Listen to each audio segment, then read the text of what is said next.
நம்ம music director G V Prakash and பாடகி சைந்தவி அவங்க 2 பேரும் வந்து ஏற்கனவே பிரிவதை அறிவிச்சு ஒரு 6 மாத காலமாக தனியாக தான் இருந்துட்டு இருக்காங்க.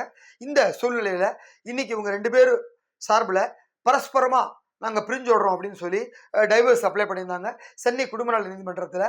ஸோ சென்னை குடும்ப நல முதலாவது நீதிமன்ற நீதிபதி செல்வசுந்தரி முன்பு இந்த வழக்கு இன்னைக்கு விசாரணைக்கு வந்தது. 2 பேருமே ஆஜரானாங்க. ஜிவி பிரகாஷ் அண்ட் சைந்தவி 2 பேருமே வந்து எங்களுக்குள்ள ஒத்து வர நாங்கள் பரஸ்பரமாக பிரிஞ்சுடுறோம் அப்படின்னு சொல்லி தங்களுடைய வழக்கறிஞர் மூலமாக 2 பேருமே அந்த மனுவை தாக்கல் பண்ணி டைரக்டாக நீதிபதி கிட்ட அவங்களோட கருத்தை சொன்னாங்க. அதை கேட்ட நீதிபதி வந்து இந்த வழக்குடைய விசாரணையை இன்னொரு தேதிக்கு ஒத்தி வச்சுட்டு இவங்க 2 பேரையும் அனுப்பிட்டாங்க. ஸோ 2 பேரும் வெளியில் வந்துட்டு உடனே 2 பேரும் ஒரே காரில் கிளம்பி போயிட்டாங்க. ஸோ அவங்க ஏற்கனவே சொன்ன மாதிரி நாங்கள் மியூச்சுவலாக பிரிஞ்சுடுறோம், ஃப்ரெண்டாக பிரிஞ்சுடுறோம் அப்படின்னு சொல்லி தான் சொல்லியிருக்காங்க. 2012 திருமணம் நடந்தது. இன்னைக்கு 2025 ஆயிடுச்சு. ஸோ 12 ஆண்டு கால திருமண பந்தத்தை 2 பேரும் முடிச்சுக்கிறாங்க. இவங்க 2 பேருக்கு ஒரு பெண் குழந்தை இருக்காங்க.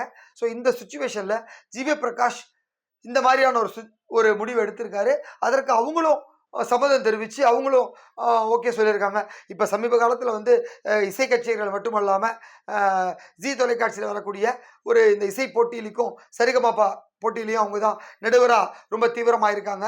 அப்புறம் நிறைய பாடகர்களோட சேர்ந்து யூடியூப்லலாம் நிறையா கர்நாடக இசை பாடல்கள்லாம் சைந்தவி பாடிக்கிட்டு இருக்காங்க. அவங்க ஒரு பிஸியாக இருக்காங்க. இந்த பக்கம் ஜிவி பிரகாஷ் வந்து பல முன்னணி படங்களுக்கு இசையமைச்சிட்டு இருக்காரு. இப்போ ஏப்ரல் 10 வரப்போகிற குட் பேட் அக்லி படத்துக்கு கூட ஜிவி பிரகாஷ் தான் மியூசிக்கு. ஸோ மியூசிக்கில் ரொம்ப பிஸியாக இருக்க ஜிவி பிரகாஷ் அப்பப்போ படங்களையும் நடிச்சிட்டு இருக்காரு. ஸோ சமீபத்தில் அவர் நடிப்பில் வெளிவந்த கிங்ஸ்லி படம் ரிலீஸ் ஆச்சு. அதில் திவ்யா பாரதி தான் ஹீரோயின் நடிச்சிருந்தாங்க.